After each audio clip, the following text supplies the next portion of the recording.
Ever poured the scent of spring over your pancakes? This is Rowan Bud Syrup, a lovely almondy marzipan flavoured syrup, and here's how to make it. I've been out harvesting these Rowan flower buds. In early to mid-spring when they are still buds, they're bursting with flavour. You can also use the leaf shoots, but as you can see I'm too late for these in the main, as most have unfurled into the leaves. Though I did find some. Harvest the flower buds and or the leaf shoots if you're early enough. Just take a few from multiple trees if you're wanting quite a few, but you just need enough to at least cover the bottom of some kind of pan. I put them in a pan and then cover with water, but I measure how much water I use. I'll tell you why in a bit. The traditional method, which is arguably slightly better than doing what I'm going to do when it comes to preserving and extracting the flavours, is to add cold water and then add your sugar and heat the liquid up to at least 70 degrees C, but not boiling point.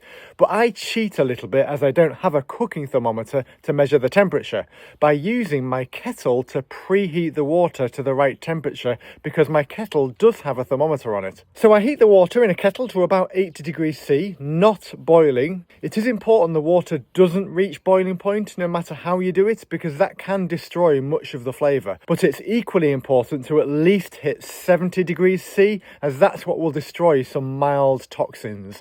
These toxins in small doses won't do any harm anyway, but obviously it is best to destroy them. The longer you go above 70 degrees C, the less marzipan flavour you'll have, so that's why I like to hit 80 degrees C on the kettle, because then it's definitely at least 70 degrees C by the time I pour it in, but it won't stay too long above 70 either. It will soon cool. So I pour my preheated water over the buds to cover them fully, but no more than that. In my case, I used almost exactly 1 litre of water, so I'm going to add 1 kilogram of sugar. If you use 500 millilitres of water, you would use 500 grams of sugar, and so on.